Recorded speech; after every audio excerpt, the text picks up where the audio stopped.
Come Election Day, Washington State Initiative 1107 may be the scariest thing, even scarier than Halloween. Ha ha ha ha ha ha.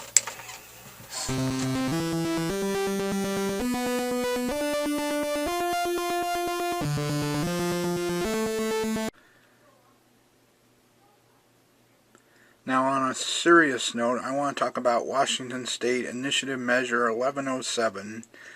And it says it concerns reversing certain 2010 amendments to state tax laws. It says this measure would end sales tax on candy, end temporary sales tax on some bottled water, end temporary excise taxes on carbonated beverages, and reduce tax rates for certain food processors. And it asks, should this measure be enacted into law? Yes or no? A yes means that it will be repealed, and no means to leave the taxes as is. Now, in the Washington State Voters Pamphlet, both the for and against sides for Initiative Measure 1107 have prepared a statement. Each are using scare tactics.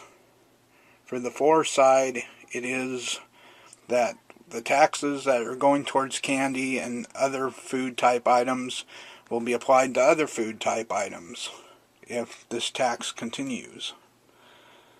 And that it's a terrible law because certain items are taxed while others aren't.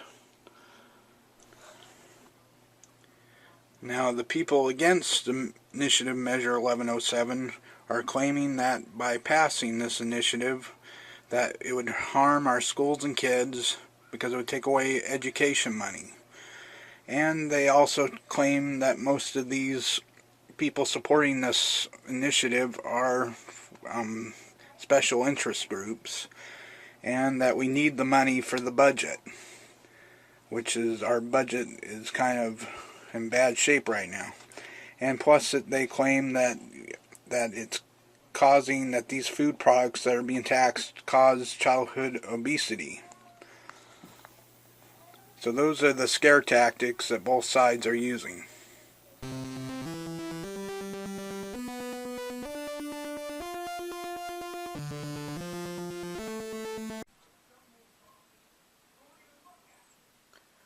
Washington State Initiative Measure 1107, like just about every other initiative that Washington State has on the ballot, is very confusing with all the text and language that's used in it. But this one was actually pretty easy to figure out who's telling the truth and who's lying here. As I look at the for and against statements for 1107, it's pretty much accurate. There are a few things where there may be misleading voters, such as the main lie that, or deception maybe, that they are guilty of is that it does appear that maybe a lot of their funding is coming from like special interests or lobbyists, so hoping to get tax breaks from the repeal of taxes on certain groceries. And the only other thing I found that I thought was a little misleading, according to this pamphlet they mail out, or this little letter they mailed out, it has different products listed that are one that's taxed and one that's exempt. The only one that's kind of misleading was this one here. It's about chili that's made in Washington State and one that's made out of state. They're claiming that the ones made in Washington State are taxed, while the ones made outside the state are exempt. But that is not necessarily, I don't believe that's at the retail level. That's kind of more at the wholesale. So don't affect the low-income person or senior citizen that's buying groceries so much. And the ones that are out of state, they do have to pay taxes, other kinds of taxes, even though the ones they're talking about here are exempt. Now, the argument against Initiative Measure 1107 is full of holes. They claim it's going to harm our schools and kids because they claim that the tax money from the candy is going directly to education.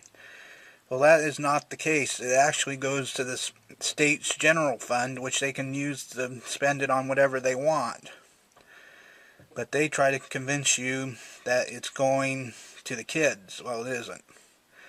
In fact, the state often borrows money from other funds to pay for education. So that is totally misleading.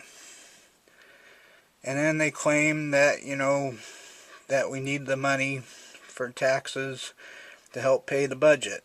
Well, there's other, they can pass taxes and other things too, So that's kind of a weak argument. And then they have the nerve to claim that childhood obesity is caused by the food products that are being taxed, and that real groceries are not taxed under the law. They claim that sugar-sweetened sodas and candy have zero nutritional value. Well, as you can tell, they do not distinguish between diet soda or regular soda even. So, again, it's a weak argument, and they claim it does not cover all groceries. But remember my confusing Olympia video, the candy tax video? Now, the candy tax does not just apply only to candy. It applies to baking chips, like you see here, and also to other items such as gum, sweetened popcorn, breath mints, sweetened nuts, fruit snacks, energy bars, protein bars, cotton candy, and licorice. But remember, if it's refrigerated or if it contains flour, it is not taxed. And at the same time that they passed the tax on the candy, they also passed a tax on bottled water, which was separate. So the bottom line is that I will probably vote yes on Initiative Measure 1107.